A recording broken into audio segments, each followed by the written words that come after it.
আজকে আমরা শিখব কিভাবে ক্যানভাতে নিজেদের ছবি বা অন্য কোনো ছবি আপলোড করতে হয়।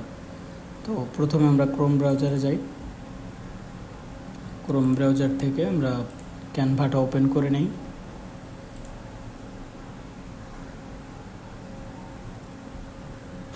ক্যানভা ওপেন করার পরে এখানে বাম পাশে দেখেন কোনো ছবি আপলোডের কিন্তু অপশান নাই, কোথাও সেটা দেখা যাচ্ছে না। কিন্তু যখন আপনি কোনো একটা পেজে কাজ করার জন্য যাবেন, সাপোজ আমি ইউটিউব ব্যানারটা নিই দেখানোর জন্য,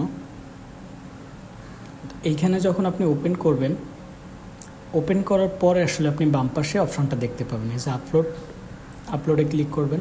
আপলোডে ক্লিক করার পরে যখন আপনি ফাইলে ক্লিক করবেন, ফাইলে ক্লিক করে আপনি ডেস্কটপে আসেন, যেখানে আপনার ছবি রাখা আছে। সাপোজ আমি আমার এই ছবিটা আপলোড করব, এটা ক্লিক করলাম, ওপেন করলাম, এই দেখেন আপলোড হয়ে যাচ্ছে। এটা যখন পুরোপুরি আপলোড হয়ে যাবে, যে ছবিটা এখানে চলে আসছে। সো আমি এখানে ছবিটা আসার পরে কিন্তু আমি এই ছবিটা নিয়ে এখানে ড্র্যাগ অ্যান্ড ড্রপ করে কাজ করতে পারবো। ওকে, তো থ্যাংক ইউ সবাইকে ভিডিওটা শেষ পর্যন্ত দেখার জন্য।